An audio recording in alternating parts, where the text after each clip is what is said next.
Dr. Ashley McAllister, MCALLISTER,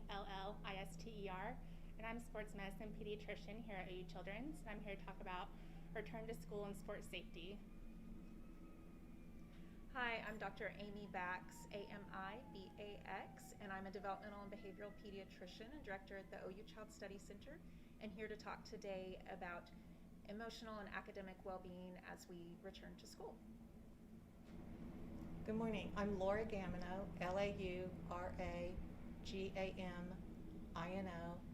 I'm the injury preventionist for the trauma centers, both adults and peds, and also the coalition coordinator for Safe Kids Oklahoma City Metro.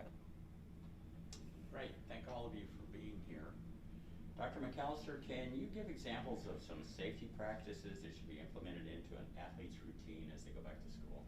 Yeah, so today, when school starts here in the next couple of weeks, ideally student athletes should already have their sports physical done beforehand or within the next couple of weeks, ideally before 6 weeks, so that if there is something they need to get worked up, they have that time to do that before returning their sport actually starts. Another way to kind of keep them getting back into sports safely is if they haven't already started to get back into their activity slowly and increase, and then also get acclimated to the weather and the heat. Great. Dr. Bax, what kind of routine can parents start to instill to mentally prepare their kids to get back to school? Yes, and I think this is a really important question, whether we're coming out of a pandemic or any school year. About now is the perfect time to start really focusing on returning sleep to the typical schedule. It's either going to be a rip the Band-Aid off the night before, or ideally we start bucking that time up, which most kids do need to be most successful. And then also with that, start thinking about what are those other daily routines, maybe starting to reduce screen time and get meal times a little more organized than what has probably been the case for most of our families, mine included, over the summer months. Great. Laura, how do I teach my child pedestrian safety? The best thing is by example, but also working with them about, crossing the street at crosswalks, and every time we cross the street, look left and right and left again. This is so important every time they cross the street. And children, one thing I wanted to say is that because of the pandemic, children are extra excited to get back to school, and I think they'll be more impulsive. And we as drivers need to really be careful when we're driving through school zones that haven't been active for over a year. We need to remember that and be really careful about the children. And one thing we want to be careful too is about backing, when we back up and when we turn. And part of it, teaching children, is for them to be aware. Try to get make eye contact with the drivers before they cross, so we know that they've stopped and that they see us. And just all around, constantly look. When should parents consider allowing their kids to make that trip to school on their own? Safe Kids Worldwide recommends that children are 10 years old, and they believe they have research that shows that at 10, most children can, safely judge the distance of a car, the speed of the car, whether they'll be able to make it across safely or not, and that's the age that they go with. Okay, thank you. Dr. Bax, can you detail some ways we can help younger children adjust versus kids who might be a little bit older? Yes, so I think with all children, again, getting those routines kind of in place is very important. With younger children, starting to talk about what school will be like, just reminding of the types of routines we have at school, trying to keep positive attitude for all ages, but really for younger ones who may by default have a little less experience just with the established routine, and because with the pandemic, their routines thus far have been a little different. So the more we can talk about, perhaps read books about children going to school, being excited to go to school, start talking through friendships, and what they like about school and what they're looking forward to.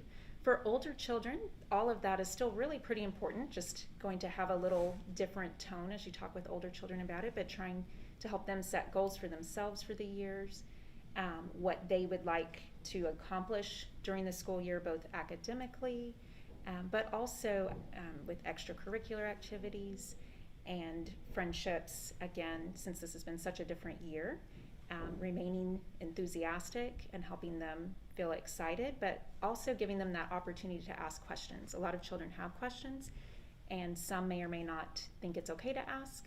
So really keeping that open discussion at all ages of what are you worried about.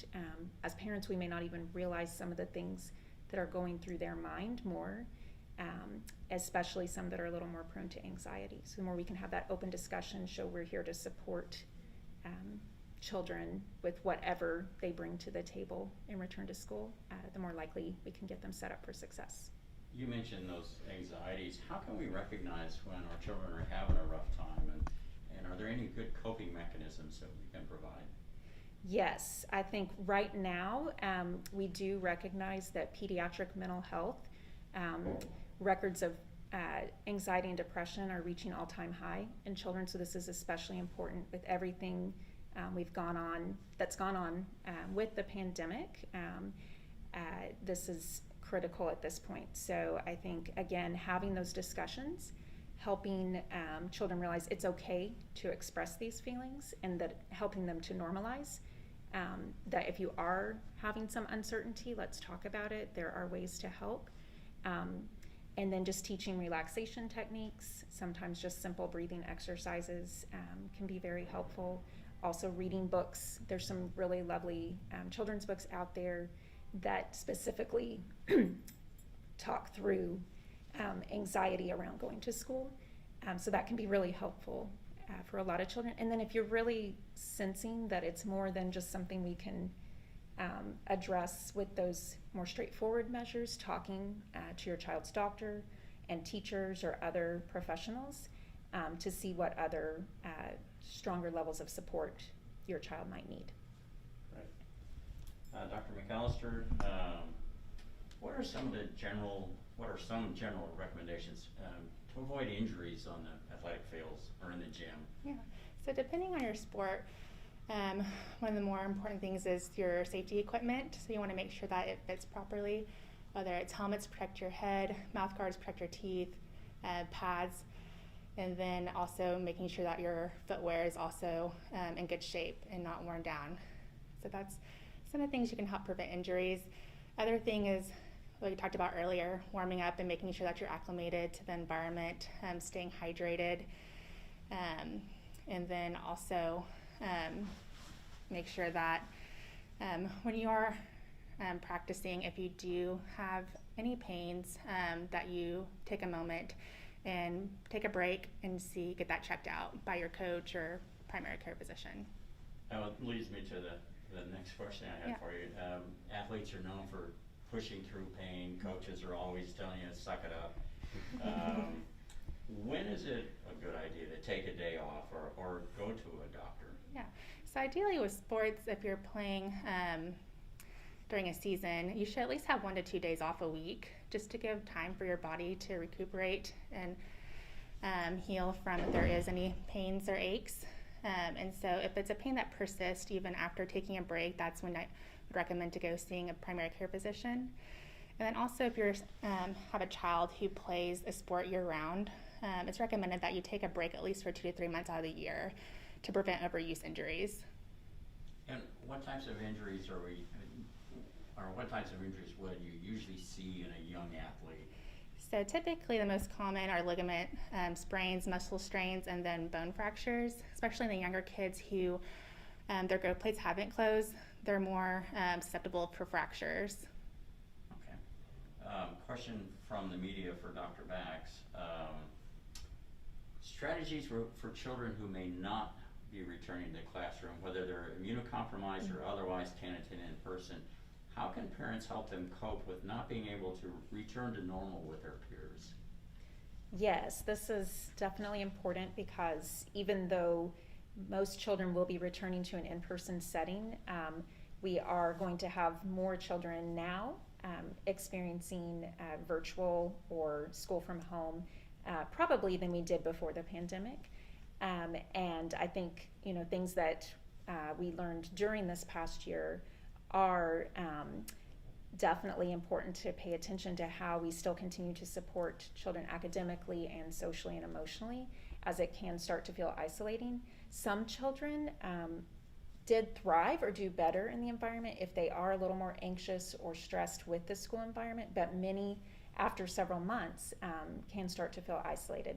So I think the more parents can do to have those healthy relationships themselves. So when you become teacher and parent, that can be a stressful role. And so really trying to carve out times. We know if you can have school time, but then we're still having family fun time, even if it's a very small amount, that we have these opportunities to still be a family, to be a parent and child. And it's not that I'm only your teacher. I had a parent tell me recently that their child fired them from being their teacher. So I think this is important, that they help retain that relationship to convey success. And then to think carefully about how you will still provide opportunities for peer and other social interactions. And that can look a little different for each family. With very careful monitoring, sometimes this can be achieved through online interactions, but sometimes that can get a little out of control if parents aren't really closely monitoring that situation. But can we still implement some intentional either outdoor activities or whatever, phone calls, Zoom visits, whatever might be safe. And then the last thing I would say is we do sometimes see children getting lost in that system academically, especially children with developmental disabilities and special needs. So really important to maintain contact with the teacher or the school system to discuss any concerns that might start to get overlooked because they aren't directly in that classroom environment. Thank you. Laura, what kind of precautions do we want to take as kids are going back to school? On the commute, around the bus stop, what types of things should we be doing? Well, all of us need to, first of all, slow down as drivers. And then with children, we need to teach them that they need to always be aware, and if they see a moving car, that they always yield to the car, and that they don't, just because they may be right and it may be their turn, to always know that the car, let them go and wait our turn. The thing about dropping off children and picking up children, it can be, everyone might be distracted and just on their, drive through. And this is a unfortunate time that some children can be hit, or even if a car's back over them. So we need to go in the way of the traffic as drivers, and also always be aware. And the children too need to know that the cars are bigger than they are, and to, once they get out of the car, get into, up on the sidewalk and into the school. And what would you say to parents of kids who, Mom, Dad, I can walk to school by myself, you don't need to worry. What would you say to that? Well, it depends on their age and their developmental ability, and they may certainly be able to. The safest thing is to go in a group, or at least with another buddy. That always helps first. Make sure that they are able to cross the street, that they know the way to school, that they will actually stop and look left, look right, and look left again. I can't stress that enough. And to hopefully cross at the corners and the crosswalks. They also need to know some information about if someone drives up or tries to talk to them and tries to get them into their car or anything like that. And it's going to be the same for them as all of us. It's going to be, we're going to, first of all, call for help, yell, if they have a whistle, anything like that, run, as fast as they can to someone that they know is safe or on the way to school. Okay. For all of you, kind of the elephant in the room these days is the pandemic. Are there any special precautions that we should be taking with our kids as we send them back to school? I'll go first. Go fine. So the American Academy of Pediatrics put out a really nice article about kids returning back to school and what they recommend. And so they recommend that they do want school or kids back in school to be around others for the social, mental, and everything like that. And so because the vaccine's only approved to 12 years old and above, they recommend universal masking in school to keep the younger kids safe, and then also their families safe as well, because you never know if they're living with someone who's immunocompromised or someone that's high risk to getting really sick from COVID. Great. Anyone else?